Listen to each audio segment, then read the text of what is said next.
So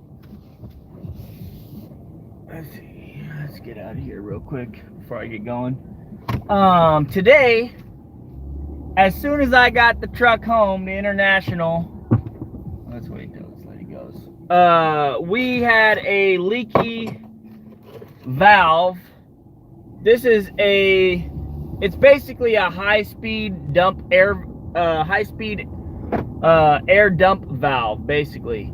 It's for the drop axles on my dump truck. And so what happened is there's this little rubber piece in there. You can't see it because the camera will never focus on it. But the rubber piece wore out. I tried fixing it. I tried jamming a screwdriver in there and straightening it out because it was cockeyed. But it was just worn out. So I ran to the store, got two of these. One to replace this one, and then an extra one just for the heck of it, you know, because if one's going bad, then, you know, they're probably all getting that way. So I grabbed an extra one. And then after I fixed that, I was just doing an inspection on the engine and on the motor and stuff. And then I noticed that the alternator belt was moving around. It was jumping around a little bit more than it should have been. And so, you know, it's these little things. You just catch it by looking at stuff. You just look for stupid stuff. That's the best way to run your business. Just always be looking for stupid stuff going wrong. And you know what I found? This is an idler pulley for the alternator on the C13. It's missing a few berries, if you can't tell. You know. Oh, we got something. Oh, we got a hot rod behind us. We got a gasser. That thing sounds good. Woo! Oh yeah, that's cool. He's got the headers coming out underneath the fenders and all that. So, I mean, this is the little stuff that saves you so much time and money, guys, when you notice things like this. You know, you notice that this didn't seem to be moving, but it was.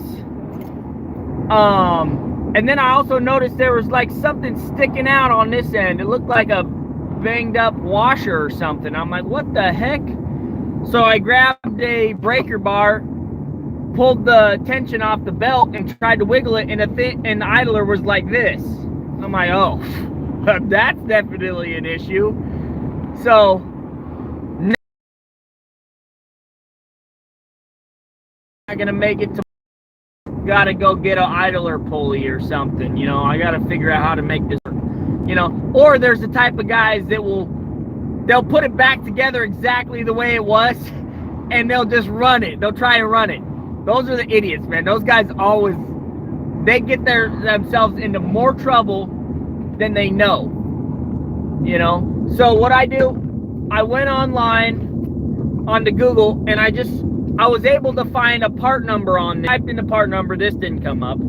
So then I'm like, okay, it's a idler, C13 idler. Boom, C13 alternator idler popped up. Boom, this is what popped up. So I went to O'Reilly's, the number cross-referenced, and boom, now I got myself a new idler. You know, a lot of people would have been like, oh, I got to go directly to the dealership to get this part. You know, and they would have been waiting for the next day to go do it.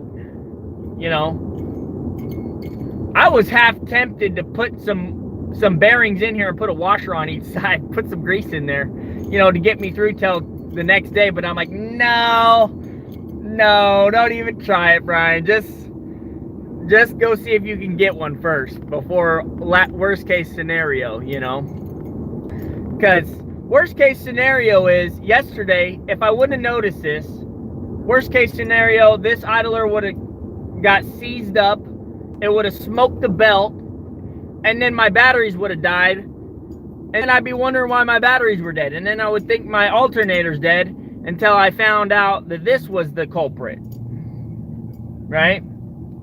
So it's just these little things, guys, you know. You just gotta be, it's the attention to the detail of the stupidest, littlest things that look out of place.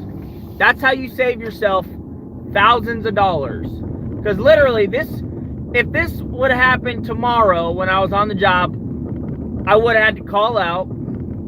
I would have had to call a mobile mechanic. They would have had to come diagnose the problem, unless I could have figured it out, which I probably would have figured it out, but most guys might not have figured it out.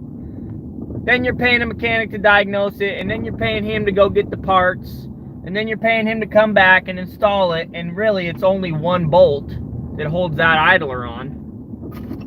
One bolt. You know, you need a breaker bar to loosen up the belt, you know, but it's just one bolt, you know. And you would have paid like probably $300, $400 to a mobile mechanic. Maybe more, because then you would have had to bring out batteries. If you would have shut your truck off on accident and you didn't think about it, you would have had to bring out batteries or a battery charger also to get you going.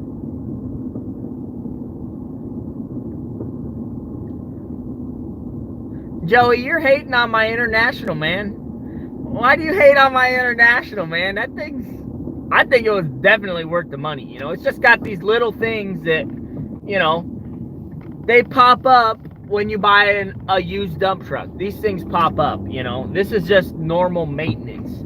This type of thing could happen on a brand new truck. They could have installed a bad one, you know, from the factory. They didn't put enough grease in it or something. You know, it happens.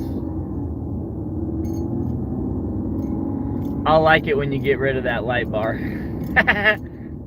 What? What's wrong with my light bar, Joey? I can't just get rid of it. It'll have holes in the roof. I am thinking of fixing it though, because it only has one spinny thing that works. So I might get parts for it. It's not LED. Okay. Well, maybe I'll upgrade to an LED light bar. But that'll be in the summertime if I do. But at first, I need to get that paint job done. That paint job is the most important thing. Basically, once everything mechanical is, all the bugs are worked out, the main thing is that paint job. Check this out, guys. See that wood wall right there? A log drove right into that building. It drove. I don't know how they did it, how they managed to drive straight into that building, because they had to have only been going a few miles an hour, and then they just drove right into it. It was a log truck. Okay, this guy. He's hauling chips, but how can he really be that slow? Okay, at least we got past him. So, you know, it's just the little things, guys. You know, it's going to save you money down the long run. I've been preaching this since day one. If you fix the little stuff, you get it taken care of, you know, your day's going to be a lot less stressful, and you'll be able to make money the next day. You know, just fix it. Just try it. You got to think outside the box, you know. Most people wouldn't have thought of O'Reilly's for a cat idler bearing, you know. At least, if you would have asked me 4 years ago, before I ever started my business, cat idler, cat motor, I'd have been like, I have to go to cat for that. That's a cat part. You're gonna have, I would have thought immediately, there's no way you're getting that at O'Reilly's, you know.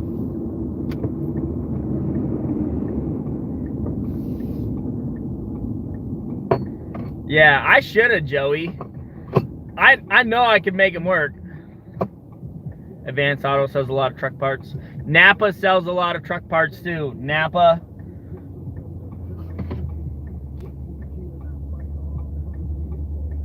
Yep, we got a nice new idler. This thing is gonna run like a top. I'm thinking, one thing I did notice, it was so weird because the truck ran amazing the whole day, and then all of a sudden,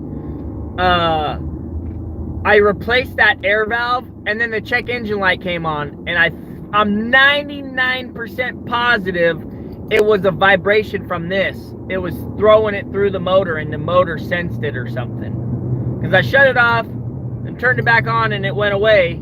And this wasn't vibrating as bad, you know? Like maybe it had gotten stuck or something the first time I turned the motor on. I don't know.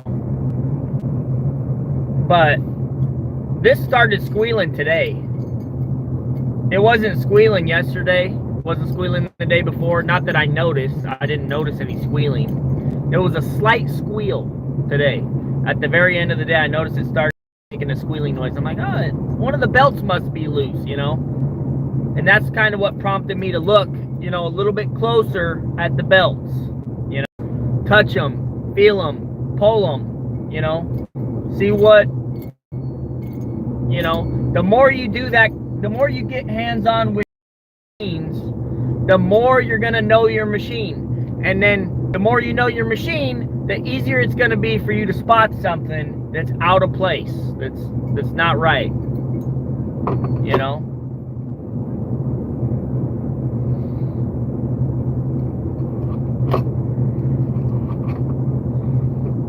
So how was your guys' day? My day went fantastic. I mean, everything went as good as it could have.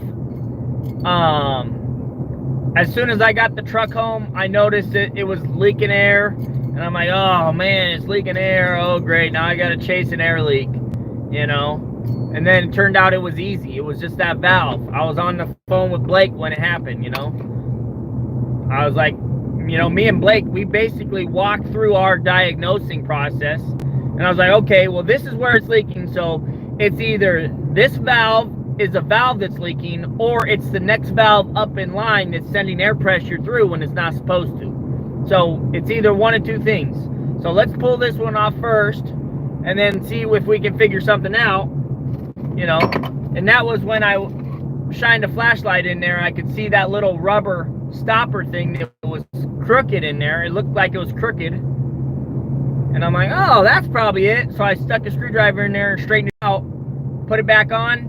It worked for like 15 seconds.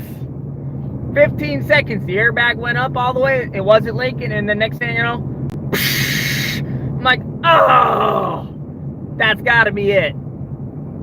Put a new one on, fixed it immediately. You know? And that, I got lucky on that because it was 4 o'clock by the time I finished diagnosing, and I figured out it was this air valve. And then I went straight to the closest industrial truck parts store, which was, you know, 45 minutes away, basically. Which, it's about the same distance as when I lived in Graham. When I lived in Graham, I had to go to Tacoma. Now I live in Shelton, I got to go to Lacey, you know. So they had 2 of them. I bought 2 of them, you know, because this is one of those parts that it's just nice to have a spare, you know. Obviously, if one's going out and there's a total of 3 of them, you might as well buy a second one just in case. Oh, Joey, they would probably do delivery for the industrial truck place. I don't know if they do deliveries. They've been there for a long time, but I don't know if they have a delivery car. And they definitely wouldn't have delivered it that late, though, because they close at 5. And I got there at like 4:30, 4:45. So there's no way they would have delivered it if they do the deliveries. O'Reilly's, on the other hand, they deliver all the time to me. Fleet Pride, no. The closest one is in Seattle. They have one in Auburn, actually. I lied. They have one in Auburn. They had one in Tacoma. It closed when the whole pandemic thing started. They closed that one immediately. They made it some like furniture warehouse. So sad about that. Yeah, Blake, I got myself a new idler pulley at O'Reilly's. They had a brand new one for me. Yeah. So the other thing is, I guarantee you, if you buy this idler pulley from Cat, like, because you're thinking, oh, it's a Cat idler pulley, I gotta go straight to Cat. They're gonna charge you like $50 for this idler pulley. If you go to International, because it's an international truck, They're going to charge you 50 bucks.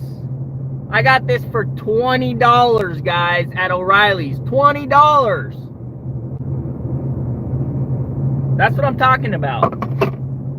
You know, it's those little tricks of the trade, man.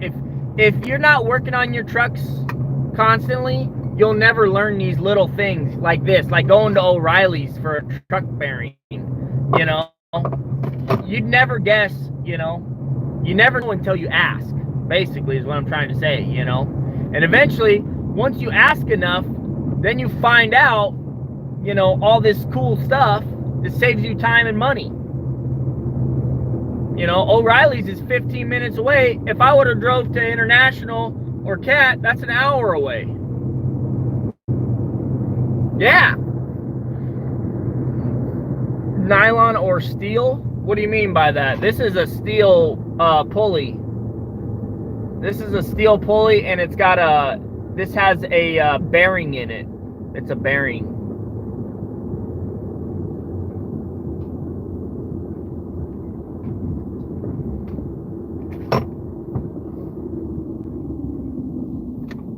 Blake, wait till you have to get Tesla parts. He takes it straight to Tesla, man. They have their own mechanics. They do all the in-house stuff. Don't hit the brakes too hard. I was talking to Blake earlier today because I need to change the front brakes and the rotors on this Escape. And I was like, well, I texted him a picture of this, and I said, well, looks like I'm not going to get to my wife's brakes today. And I told Blake, I said, well, not to worry. She's got a good life insurance policy, you know. So we just said, yeah, just tell her to drive slow until I get the brakes changed. But I'll actually be able to get the brakes changed since this was such a quick, easy fix. I didn't have to go anywhere else. You know, I didn't have to call up Peterbilt or something. Because the one good thing about the truck dealers, at least Peterbilt in my area, they're open almost 24 hours a day. You know, that is the one good thing about the Peterbilt dealership. They're open until midnight, which, let me tell you what, when you get off work at 8 o'clock and you need a part, that is amazing. You know, that is a lifesaver. You know, trucks run 24/7, 365. You got to have a parts store that's open 24/7, 365. You know.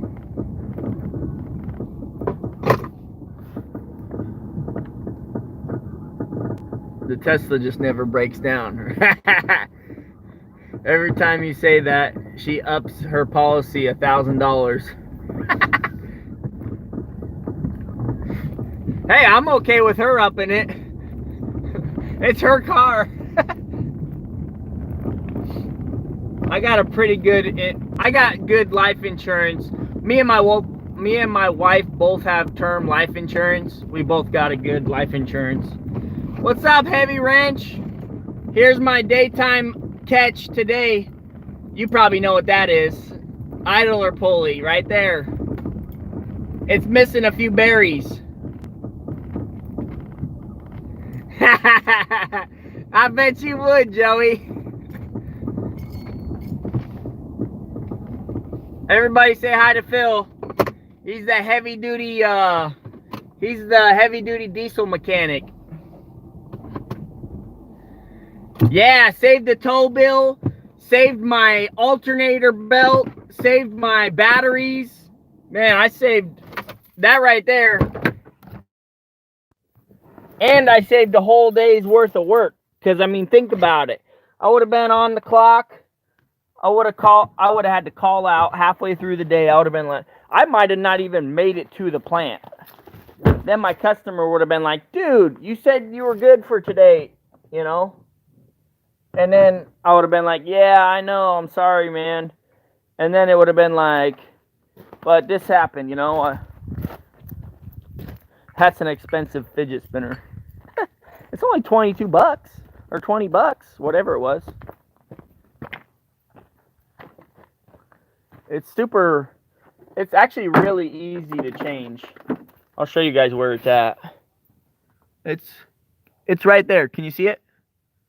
Can you see it in there? It's right there. It's actually a pain in the butt. Yeah. See, that's one of the biggest lessons I try and teach everybody on YouTube is like, you can't let a $20 part ruin your $1,000 day. I mean, that right there, if you could, it's a C13, Phil. If you can learn that lesson when you first get going, if you can learn that lesson, you know, oh man, you'll never run out of money, man. Yeah, let me just show you where this thing is at. It's right down in there. Right there. See where my finger's at? That's where it is right there. So I got this breaker bar on this. This right here is the tensioner. So you just push this way, and then you can add it. So it's kind of tricky to do one-handed, but I'm a professional at this kind of stuff, so I'm just going to show you how it's done. Let's see if I can set the camera somewhere where it's not going to fall down. Yeah. You guys may not be able to see exactly what I'm doing here, but that's all right. I got to get this put on here.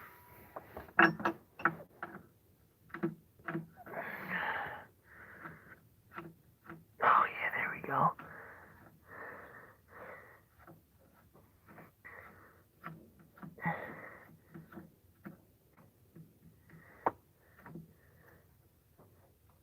Oh yeah, that's where it's at.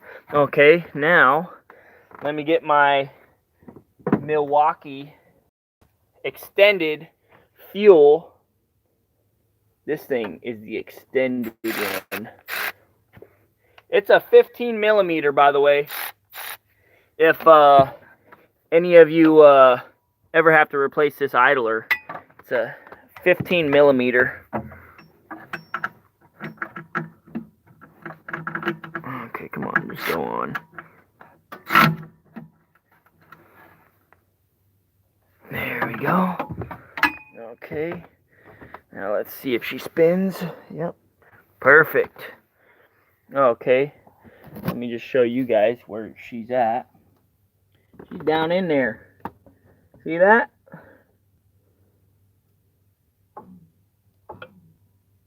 Oh, 1 second. That's got to be on the other side. That belt goes on the other side. I think like that. There we go. That's the way it's supposed to be.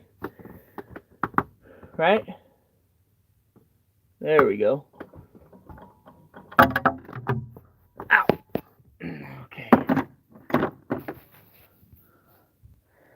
I almost had that belt on the wrong side. I was wondering, I was like, wait a second, this looks a little different. Yeah, the groove side goes up on that particular pulley. On the pulleys that have the grooves, then it... Do you buy a new belt too? No, I didn't have to. I don't have to. You know, this belt is actually still in good condition. If I had a flashlight, I'd show you. It doesn't have any heat cracks or nothing on it. Still pretty... Still... So, we'll see how that goes.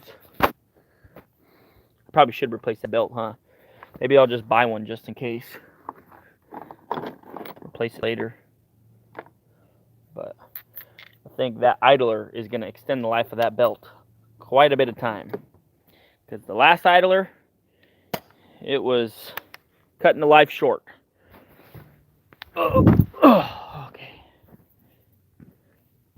Now we're ready to make that easy money. Yeah, that's the hard part right there. This is the hard part of making the money. Keeping it running, you know. That went so good. Phil, this might be better than Andrew Camarada. Hey. I didn't fix that idler with duct tape or something, you know. I mean, that guy, he does some crazy fixes, I'll be honest. Let's put these sockets back. 16. So what are you guys up to? What do you guys got going on? Let's see, it's Wednesday today. Wednesday, 9/16. It must be 14. There we go. Dang, automatic trucks hauling asphalt. I must be getting through. I would have changed the belt. Yeah, I should have changed the belt, huh? Yeah, dude, Phil, it is tough. Yeah, if I want to do Andrew, I gotta fix it with the chainsaw. Yeah, I gotta fix it with the chainsaw, or like a sawzall or something. I gotta cut a hole in the dash to fix that thing. That guy, or a jack. I gotta lift it up with the jack. If the door hinge is bent, you gotta lift it up with the jack. That's how you fix it. I could have just packed this with grease, right? And put 2 washers on each side. That would have kept the bearings on the inside, right? Could have tossed a pebble or 2 in there, you know, to help it stay round. What do you guys think? I'm sure it could have worked for a day. My old worn out pinion bearing. I'm showing you guys this all the time. This pinion bearing is so loose you can literally pull the center part out if you jiggle it enough. The center part will fall out of the bearings. It's things like that, guys. Yeah, that's what I'm saying, Blake. I think I got enough light. Especially with that Milwaukee pack out. I can still do the brakes. That's an easy job on the Escape. I mean, that is an easy money job right there. I'm gonna do that right now. I was gonna fire up the truck to see if it works, but I don't want to jinx myself.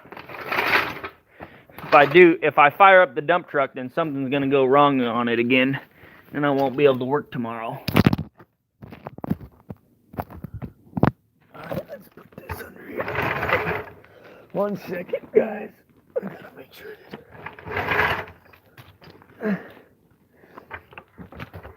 Alright. Let's see if we can jack this car up.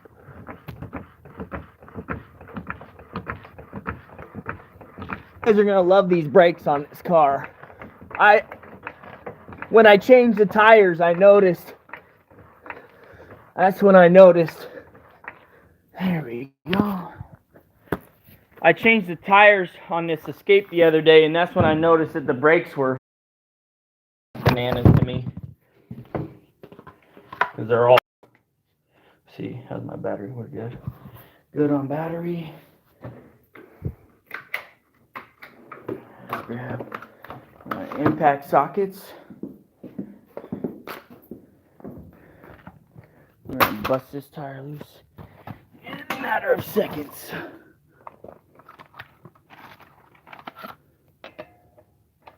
Eyes up. So what are you guys up to this evening? Besides, what was that? I heard something. She going to help change her brakes? I know, right? I should probably go get her. Say, hey, maybe if she's watching this. Thanks for tuning in, Phil. I'll catch you on the next one, buddy.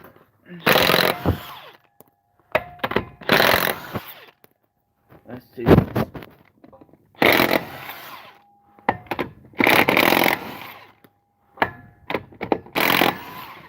Boom. Alright, let's pull this off.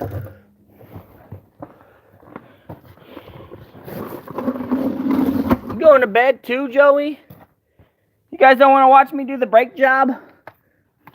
One-handed? Look at those brake pads. Are those down there or what? Yeah, I already ate dinner, Blake. I got a question for you guys. What do you think? You're changing your brakes on 03 Cummins. There's a little lip on this rotor. What do you guys think? Is that too much of a lip? I could probably keep using these. What do you guys think? I could probably keep using them. What do you think? I'm just gonna change them. Come on, you stupid washer. I hate these stupid washers. You basically have to unthread them.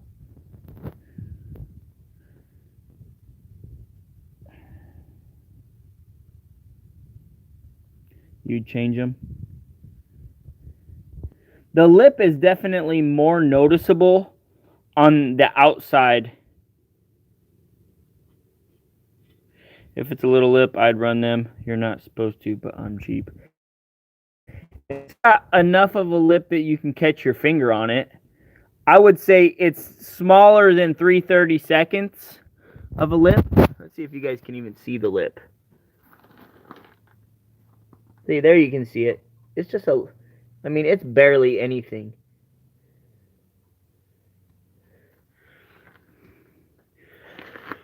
Okay, now I gotta figure out how to get these calipers off. Let me go grab my pack out real quick. I better not forget my coat's laying on the ground over there. I'm gonna need that tomorrow morning when it's sub-zero conditions. Okay, grab this pack out. You guys are gonna love this pack out, man. It just lights everything up like day.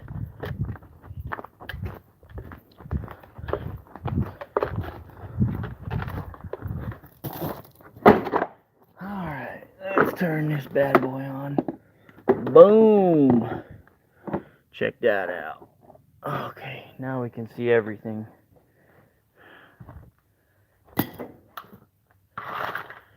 Okay, to get these off, it looks like it's just these right here. 1 second, you guys got a smudge on the camera. How's that? Yeah, that's better. I think to get this caliper off, it's just these 2 bolts right here. 1, 2. That looks pretty easy. And that should be the caliper. So let's figure out what size that is. It's smaller than the lug nuts.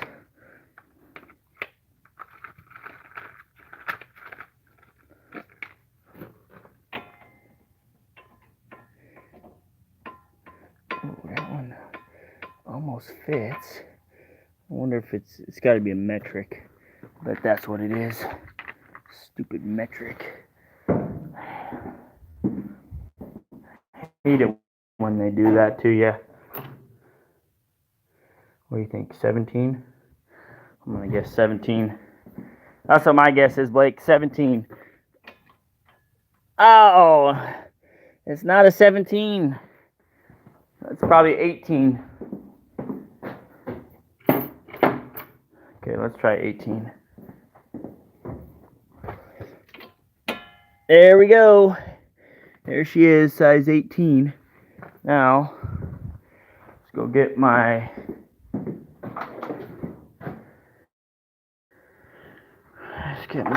ratchet. I love this swivel head ratchet.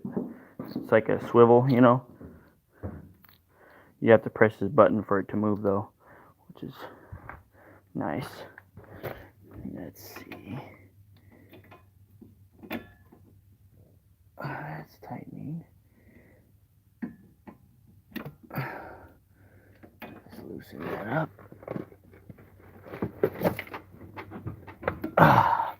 There we go.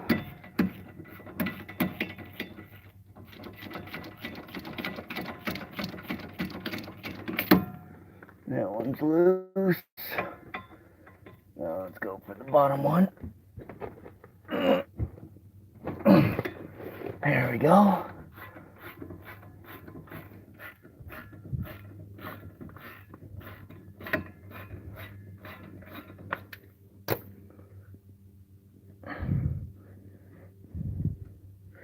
Yeah, Sydney, I sold the Ford.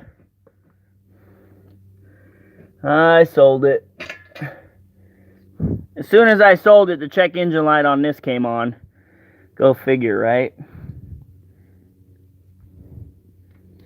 taking these 2 bolts out. Then we're going to need a C-clamp. Your right angled impact. What's that, Blake? A right angled impact. This would be nice if I had a... I could have probably did that with the Milwaukee. Okay.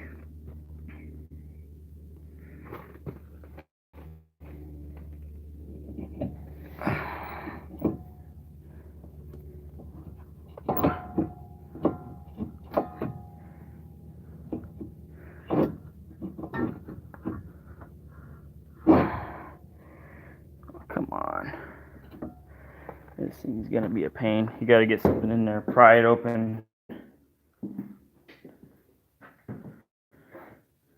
Dang, 250 pounds of torque? Let's get in here with the pry screwdriver. See if we can pry this thing.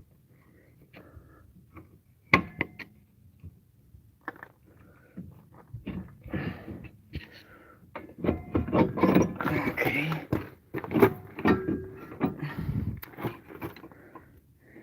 Getting that caliper to bleed back in is a pain.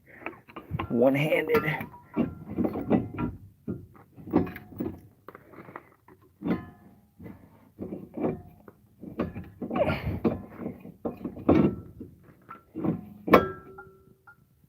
Okay, there we go.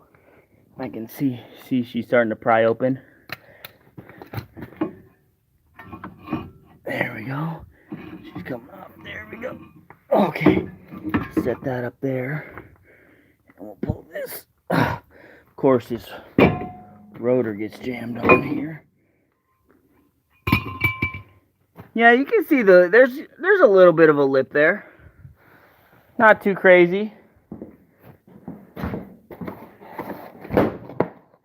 I need a head cam. Yeah, I do. Right, Sydney? Something I could strap my phone to my head.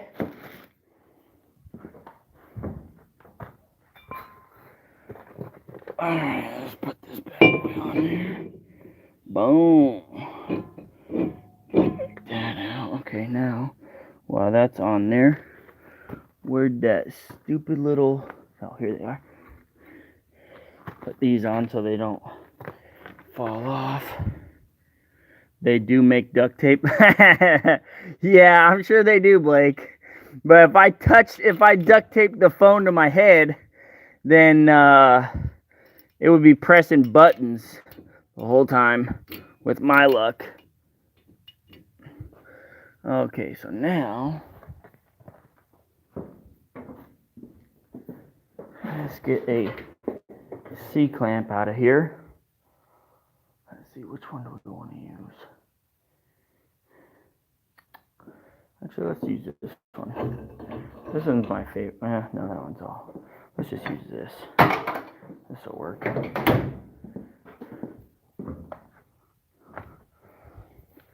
Now, while that brake pad is still in there, we're going to squeeze that.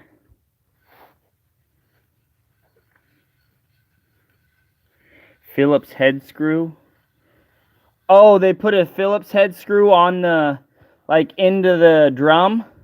Man, that would get rusted on there so bad.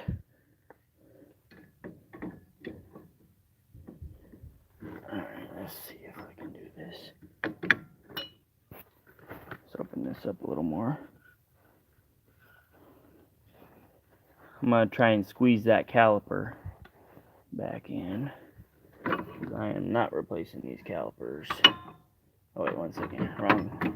Wrong way. I gotta do it this way. This has got to be on this side. So it pinches it. Let's see. Come on, stupid bugger. This isn't open all the way. Let's open this another 1/2 inch.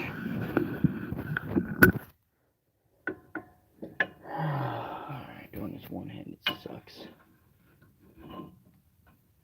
basically I'm going to pinch that caliper.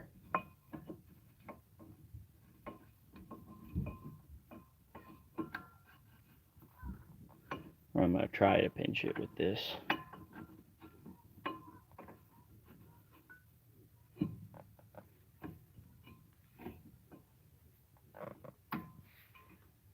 Yep, she's going. See, notice, see the little spacer there? Watch the spacer. See how it goes in? See how it's going in? That's how you do it, guys. Just like that, easy peasy. Use a C-clamp, clamp it in there. And you want that thing all the way back, or else those new brake pads ain't gonna fit in there very easy. Oh, well, the cap's popped out.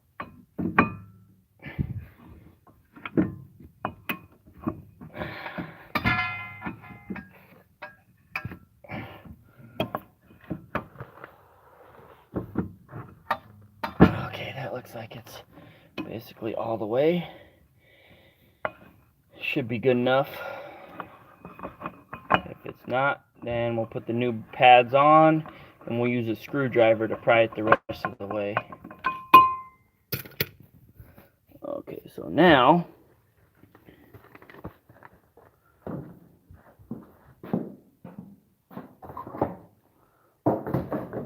look what we got. We got a video coming up for this. Does anybody know what this is?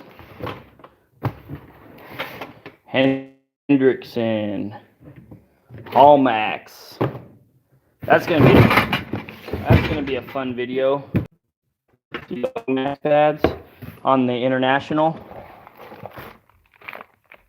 I know you guys are excited to see that. Yeah, buddy.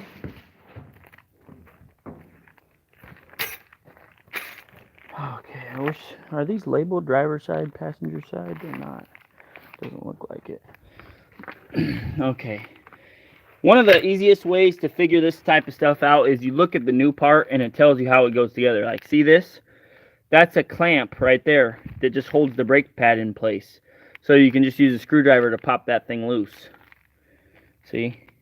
See the clamp? It's like a pressure clamp, basically. So you stick your screwdriver in here and you pop that sucker out. See that? See how I just did that? Ooh, look at that pad. It's getting down there. Now that is what I call getting the life out of your parts. That is definitely getting the life out of your parts. So now, let's open this thing up.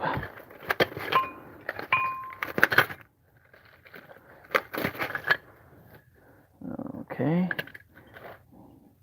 That is the same part as that. It had another 10 miles left. Right? I should have got 10 more miles out of that, huh, Blake? Okay, and that goes in like that.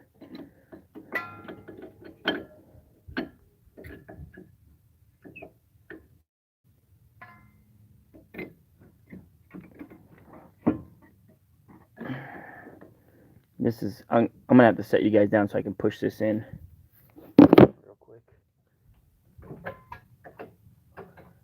Definitely two-hand job. There we go. Okay, so that's one new pad. Now we got to figure out how this, because this is what holds the second pad in place, is that spring. Oh wait, this goes like this.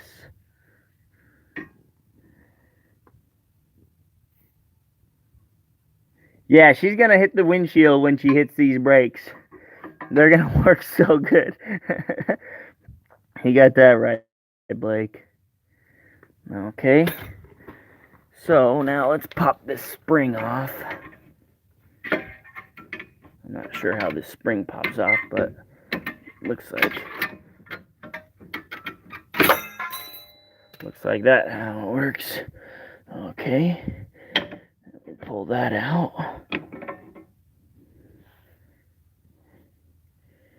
Yeah, you can tell there wasn't much life left of those. Definitely getting thin. Okay, so the new one goes in, just like that.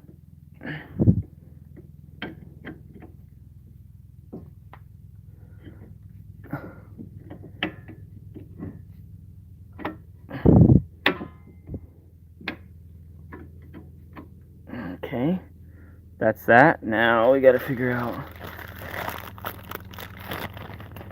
how this spring goes on this. Now granted guys, I'm doing this all basically one-handed, so go easy on me. It looks like this goes like this, and you push this down in there, or you hold it like this and you pry these.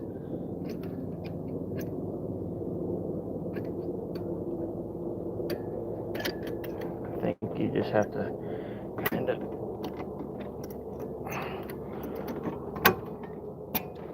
come on, you booger.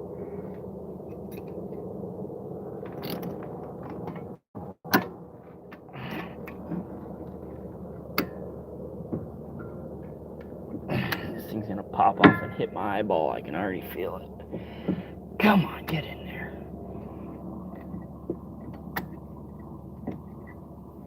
Oh, my finger. He's gonna rip my finger open.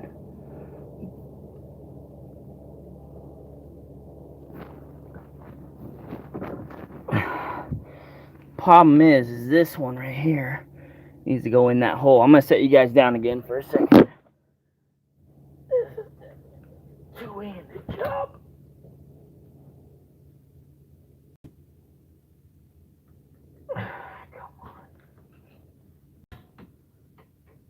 Come on.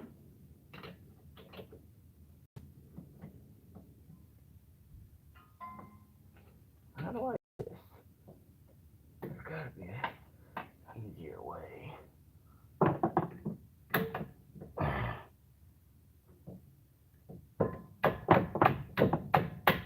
There we go. You just gotta beat it into place.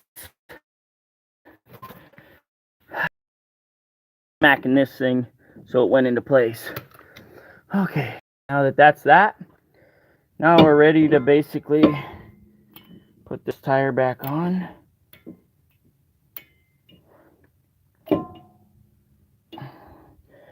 Let's see if I can get this.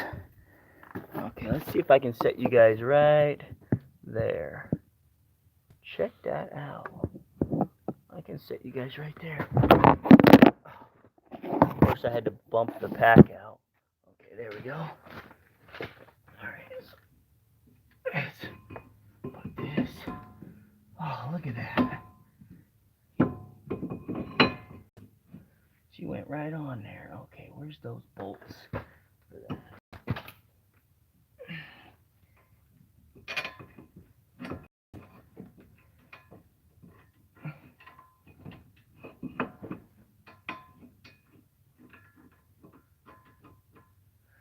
Okay, got the top one started.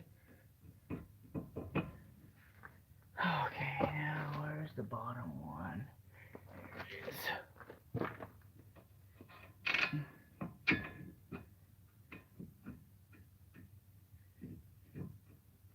You know what I did? I changed the brakes on my Jeep a long time ago. This was back before I had any mechanical knowledge at all. And I think I was using like an impact or something. And the caliper bolt, I thought I had it in there good, but it was cross-threaded. And I just ran it in there with the impact. I was like, screw it. I just ran it in there. I was so mad. That was so funny back in the day. Okay.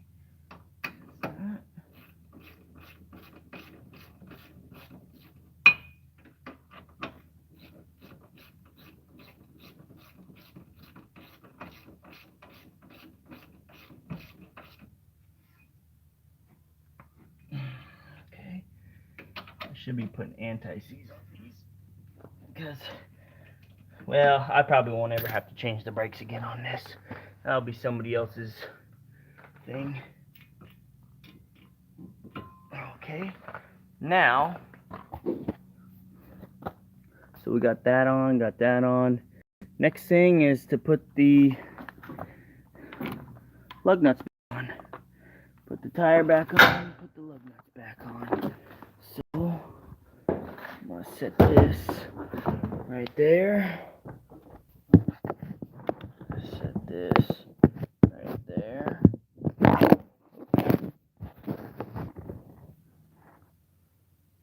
That's exactly what I did, Blake. I was like, I got it somewhat on there, and then I just drove it in with the impact, and I'm like, what? This thing ain't going in that good, you know? And I was like, screw it. I just drove that thing on there so hard, I was like, this is never coming off. If the next guy does brakes, he's gonna kill himself trying to do them.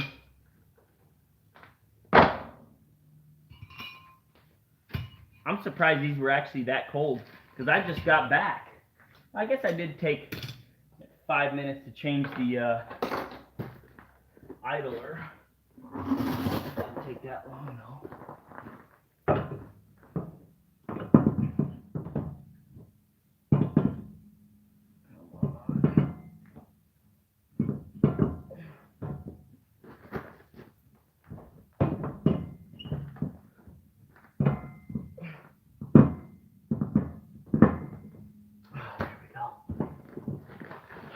I'll tell you what, these are so much easier to put on than semi tires. Oh man, semi tires, let me tell you what, they are not that fun to put on.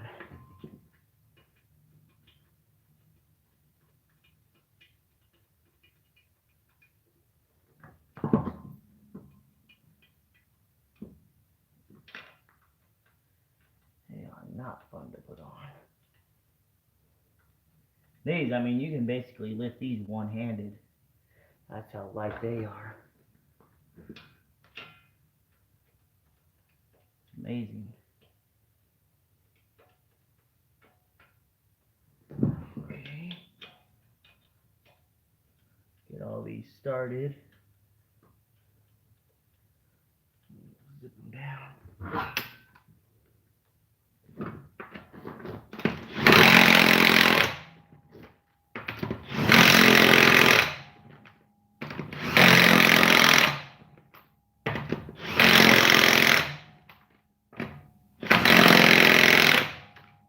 There we go. That one's done. What do you guys think? That was a pretty quick brake job. Do the drums make about the same rate as a truck and pup out there? Yeah, Blake, they basically make the same rate. I mean, there's really no difference. Truck and pups are actually about 145 across the board. But when you take a super dump and you're hauling the same stuff, it's 145, 150. Generally 150. But when you do paving, that's where the super dumps make money, because you're charging 160. I'm going to charge 160 tomorrow, an hour with a 6-hour minimum. Truck and pup would never charge that to do paving, and they would never do it. Yeah. I mean, back in the day, 10 years ago, transfers was where it was at for paving. Like, all the companies love transfers because they could do a truck and a trailer's worth, but the problem is finding a spot to park the transfer, and then the amount of time it takes. Okay, let's dump the truck in, then somebody else dumps the truck in while he's going to get his trailer transferred in. He gets his trailer transferred in, then he goes, gets his, he comes back, dumps, and then goes and gets his trailer, transfers it back in, and then the other guy goes, gets his trailer, comes, dumps, and while that guy's getting his trailer transferred, then he starts to go back. I mean, it's just, they're so much time consuming. Like, supers get extra, like probably 2 or 3 runs a day. I mean, easily. They get 2 or 3 more loads. I mean, they're just far superior in my opinion. But Still people out there that like transfers. I mean, but I don't know. I mean, they take so long to transfer, and then finding a guy that knows how to transfer, like use a transfer truck, that right there is another additional skill. It's more intensive. It's a lot more responsibility. I see transfer trailers all the time where the tub is on the road because it fell off the tracks, or they didn't latch it and it fell out, or that happens all the time. Like it would blow your mind how many times that actually happens. Anyways, guys, I gotta let you go. Battery's at 5%. Thanks for tuning in. And I gotta bust this other brake job out before I go to bed. It's 8 o'clock, so I'll probably be done about 8:30-ish. Unless the other side gives me a problem and I have to cram it in there with the impact or something. Anyways, guys, thanks for tuning in. And I'll catch you guys on the next one.